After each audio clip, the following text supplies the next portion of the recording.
ಈಗಾಗಲೇ ಕರ್ನಾಟಕದಲ್ಲಿ ಮೊದಲ ಹಂತದ ಚುನಾವಣೆ ಅಂತ್ಯ ಕಂಡಿದ್ದು, ರಾಜ್ಯದಲ್ಲಿ 14 ಕ್ಷೇತ್ರದಲ್ಲಿ ಎಷ್ಟೆಷ್ಟು ಮತದಾನ ಆಗಿದೆ ಎಂಬುದರ ಸಂಪೂರ್ಣ ಮಾಹಿತಿ ಇಲ್ಲಿದೆ. ಈ ಬಾರಿ 69.23% ಮತದಾನವಾಗಿದೆ.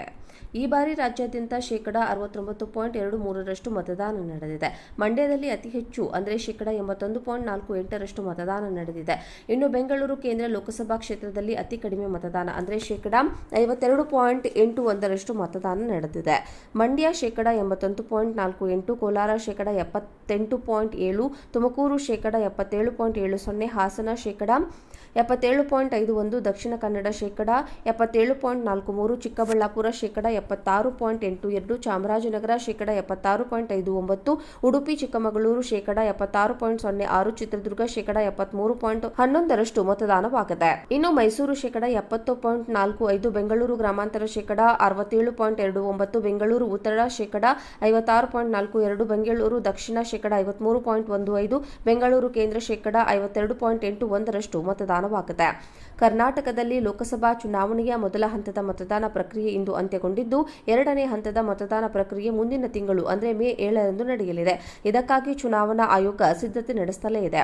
ರಾಜ್ಯದಲ್ಲಿ ಮೇ 7ರಂದು ಲೋಕಸಭೆ ಚುನಾವಣೆ 14 ಕ್ಷೇತ್ರದಲ್ಲಿ ನಡೆಯಲಿದೆ. ಇದರಲ್ಲಿ ಚಿಕ್ಕೋಡಿ, ಬೆಳಗಾವಿ, ಬಾಗಲಕೋಟೆ, ಬಿಜಾಪುರ, ಗುಲ್ಬರ್ಗಾ, ರಾಯಚೂರು, ಬೀದರ್, ಕೊಪ್ಪಳ, ಬಳ್ಳಾರಿ, ಹಾವೇರಿ, ಧಾರವಾಡ, ಉತ್ತರ ಕನ್ನಡ, ದಾವಣಗೆರೆ, ಶಿವಮೊಗ್ಗ ಜಿಲ್ಲೆಗಳು ಸೇರಿವೆ. ಈ ಮಧ್ಯೆ ರಾಜ್ಯದ ಎರಡನೇ ಹಂತದ ಮತದಾನ ರಾಯಚೂರಿನಲ್ಲೂ ನಡೆಯಲಿದ್ದು, ಈ ಹಿನ್ನೆಲೆ ಮತದಾನದ ದಿನದಂದು ಸಾರ್ವತ್ರಿಕ ರಜೆ ಘೋಷಿಸಲು ಆದೇಶ ಹೊರಡಿಸಿದ್ದು, ಈ ಬಗ್ಗೆ ರಾಯಚೂರು ಜಿಲ್ಲಾಧಿಕಾರಿ ಚಂದ್ರಶೇಖರ್ ನಾಯಕ್ ರಜೆ ನೀಡುವಂತೆ ಆದೇಶ ನೀಡಿದ್ದಾರೆ. ಈ ಆದೇಶದ ಅನ್ವಯ ಮೇ 7ರಂದು ವೇತನ ಸಹಿತ ರಜೆ ನೀಡುವಂತೆ ಡಿಸಿ ಹೇಳಿದ್ದಾರೆ. ಆದ್ದರಿಂದ ರಾಯಚೂರು ಜಿಲ್ಲಾಧಿಕಾರಿಯ ಆದೇಶದಂತೆ ಮೇ 7ರಂದು ಸರ್ಕಾರಿ ಕಚೇರಿ, ಶಾಲಾ ಕಾಲೇಜು, ಸರ್ಕಾರಿ ಸ್ವಾಮ್ಯದ ಸಂಸ್ಥೆ ಜೊತೆಗೆ ವ್ಯಾವಹಾರಿಕ ಸಂಸ್ಥೆಗಳಿಗೂ ರಜೆ ಘೋಷಣೆಯಾಗಲಿದೆ.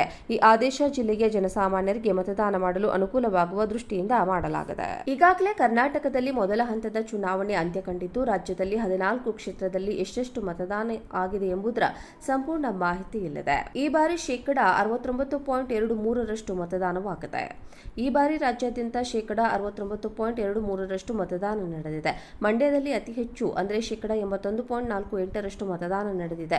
ಇನ್ನು ಬೆಂಗಳೂರು ಕೇಂದ್ರ ಲೋಕಸಭಾ ಕ್ಷೇತ್ರದಲ್ಲಿ ಅತಿ ಕಡಿಮೆ ಮತದಾನ ಅಂದರೆ 52.81% ಮತದಾನ ನಡೆದಿದೆ. ಮಂಡ್ಯ 81.48%, ಕೋಲಾರ 78.7%, ತುಮಕೂರು 77.70%, ಹಾಸನ 77.51%, ದಕ್ಷಿಣ ಕನ್ನಡ 77.43%, ಚಿಕ್ಕಬಳ್ಳಾಪುರ 76.82%, ಚಾಮರಾಜನಗರ 76.59%, ಉಡುಪಿ ಚಿಕ್ಕಮಗಳೂರು 76.06%, ಚಿತ್ರದುರ್ಗ 73.11% ಮತದಾನವಾಗಿದೆ. ಇನ್ನು ಮೈಸೂರು 70.45%, ಬೆಂಗಳೂರು ಗ್ರಾಮಾಂತರ 67.29%, ಬೆಂಗಳೂರು ಉತ್ತರ 56.42%, ಬೆಂಗಳೂರು ದಕ್ಷಿಣ 53.15%, ಬೆಂಗಳೂರು ಕೇಂದ್ರ 52.81% ಮತದಾನವಾಗಿದೆ. ಕರ್ನಾಟಕದಲ್ಲಿ ಲೋಕಸಭಾ ಚುನಾವಣೆಯ ಮೊದಲ ಹಂತದ ಮತದಾನ ಪ್ರಕ್ರಿಯೆ ಇಂದು ಅಂತ್ಯಗೊಂಡಿದ್ದು, ಎರಡನೇ ಹಂತದ ಮತದಾನ ಪ್ರಕ್ರಿಯೆ ಮುಂದಿನ ತಿಂಗಳು ಅಂದರೆ ಮೇ 7ರಂದು ನಡೆಯಲಿದೆ. ಇದಕ್ಕಾಗಿ ಚುನಾವಣಾ ಆಯೋಗ ಸಿದ್ಧತೆ ನಡೆಸಲೇ ಇದೆ. ರಾಜ್ಯದಲ್ಲಿ ಮೇ 7ರಂದು ಲೋಕಸಭೆ ಚುನಾವಣೆ 14 ಕ್ಷೇತ್ರದಲ್ಲಿ ನಡೆಯಲಿದೆ. ಇದರಲ್ಲಿ ಚಿಕ್ಕೋಡಿ, ಬೆಳಗಾವಿ, ಬಾಗಲಕೋಟೆ, ಬಿಜಾಪುರ, ಗುಲ್ಬರ್ಗಾ, ರಾಯಚೂರು, ಬೀದರ್, ಕೊಪ್ಪಳ, ಬಳ್ಳಾರಿ, ಹಾವೇರಿ, ಧಾರವಾಡ, ಉತ್ತರ ಕನ್ನಡ, ದಾವಣಗೆರೆ, ಶಿವಮೊಗ್ಗ ಜಿಲ್ಲೆಗಳು ಸೇರಿವೆ. ಈ ಮಧ್ಯೆ ರಾಜ್ಯದ ಎರಡನೇ ಹಂತದ ಮತದಾನ ರಾಯಚೂರಿನಲ್ಲೂ ನಡೆಯಲಿದ್ದು, ಈ ಹಿನ್ನೆಲೆ ಮತದಾನದ ದಿನದಂದು ಸಾರ್ವತ್ರಿಕ ರಜೆ ಘೋಷಿಸಲು ಆದೇಶ ಹೊರಡಿಸಿದ್ದು, ಈ ಬಗ್ಗೆ ರಾಯಚೂರು ಜಿಲ್ಲಾಧಿಕಾರಿ ಚಂದ್ರಶೇಖರ್ ನಾಯಕ್ ರಜೆ ನೀಡುವಂತೆ ಆದೇಶ ನೀಡಿದ್ದಾರೆ. ಈ ಆದೇಶದ ಅನ್ವಯ ಮೇ 7ರಂದು ವೇತನ ಸಹಿತ ರಜೆ ನೀಡುವಂತೆ ಡಿಸಿ ಹೇಳಿದ್ದಾರೆ. ಆದ್ದರಿಂದ ರಾಯಚೂರು ಜಿಲ್ಲಾಧಿಕಾರಿಯ ಆದೇಶದಂತೆ ಮೇ 7ರಂದು ಸರ್ಕಾರಿ ಕಚೇರಿ, ಶಾಲಾ ಕಾಲೇಜು, ಸರ್ಕಾರಿ ಸ್ವಾಮ್ಯದ ಸಂಸ್ಥೆ ಜೊತೆಗೆ ವ್ಯಾವಹಾರಿಕ ಸಂಸ್ಥೆಗಳಿಗೂ ರಜೆ ಘೋಷಣೆಯಾಗಲಿದೆ. ಈ ಆದೇಶ ಜಿಲ್ಲೆಯ ಜನಸಾಮಾನ್ಯರಿಗೆ ಮತದಾನ ಮಾಡಲು ಅನುಕೂಲವಾಗುವ ದೃಷ್ಟಿಯಿಂದ ಮಾಡಲಾಗಿದೆ.